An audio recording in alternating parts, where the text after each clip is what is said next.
Ah, l'analyse. Elle vient d'Europe, c'est ça? Ah bon? Mais qu'est-ce qui t'a fait dire ça? Bah, tu me parles toujours des Grecs, des Arabes, des Indiens, des Chinois. C'est un peu le tour des Européens, non? Et puis, c'est toi qui m'as dit que Newton et Leibniz. On t'a inventé l'analyse infinitésimale, ça, oui. Mais c'était l'aboutissement d'un processus qui avait commencé longtemps avant eux.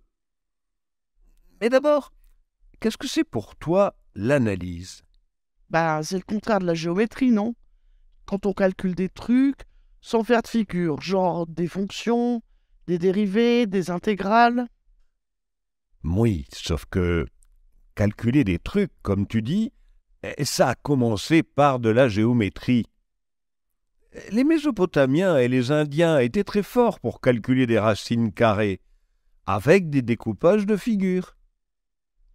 Mais ça s'appelle pas l'algorithme de Héron, ça? Oui, mais que veux-tu, c'est comme d'habitude. C'est parce que Héron est le plus ancien dont on ait gardé la trace, mais il ne l'a pas inventé.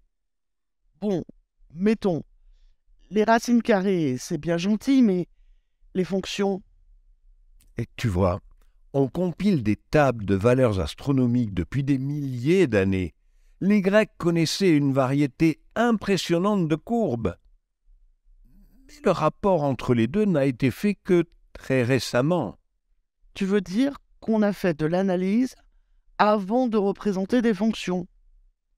Eh oui, c'est ça. Très longtemps avant même. Mais qu'est-ce qui coinçait? Essentiellement le passage du discret au continu.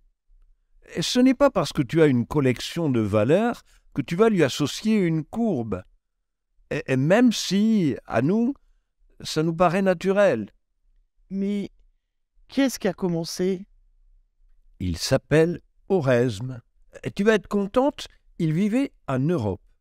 Et même en France. Alors pas question d'intégrale avant Oresme?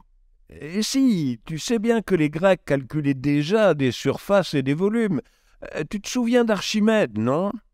Ah oui, le volume de la sphère. Tu m'as déjà raconté ça. Mais comment il faisait? C'est encore une histoire de passage du discret au continu.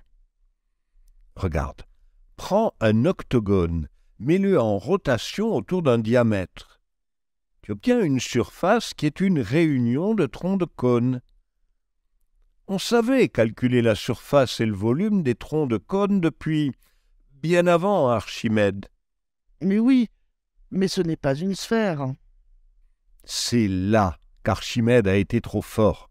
Si on augmente le nombre de côtés du polygone, il s'approche de plus en plus d'un cercle, et la surface qu'il engendre en tournant est proche d'une sphère. Et la difficulté est de rendre rigoureuse cette intuition, et c'est ce qu'a fait Archimède. Donc il était tout près de faire des calculs d'intégrale et personne d'autre n'a su en faire autant avant les Européens. Ah si, bien sûr. Tels que tu les connais, les Arabes n'ont pas laissé passer l'occasion de se distinguer. En particulier Thabit Koura, et après lui, son petit-fils. Et donc, on arrive aux Européens. Pas si vite. Bien avant, les Chinois aussi avaient réussi à calculer le volume de la sphère, sans connaître la technique d'Archimède. Bon, et là, enfin, les Européens. Ah, décidément tu y tiens. Eh bien oui. Mais avant Newton et Leibniz, l'analyse a mûri lentement pendant un bon siècle. Il y a eu d'abord Kepler, puis Fermat, Wallis et bien d'autres. C'est à eux qu'on doit l'analyse avec plein de epsilon partout, qu'on n'y comprend rien. Eh bien non, eux ne se préoccupaient pas du tout de la rigueur de ce qu'ils écrivaient. Si c'était vrai en général, et si ça permettait de calculer, alors ça leur suffisait. Donc ils disaient des trucs faux, tous, même Euler. Eh oui, même Euler. Pour lui, comme pour Newton, une fonction ce n'était rien de plus qu'une série, un polynôme à une infinité de termes. Et peu importait qu'il y ait convergence. Et alors, quand est-ce qu'on a commencé à ne plus dire n'importe quoi? Petit à petit, au XIXe siècle, Cauchy, puis Bolzano, Abel, Dirichlet. Ce n'est qu'à la fin du siècle avec Weierstrass que l'analyse est devenue rigoureuse.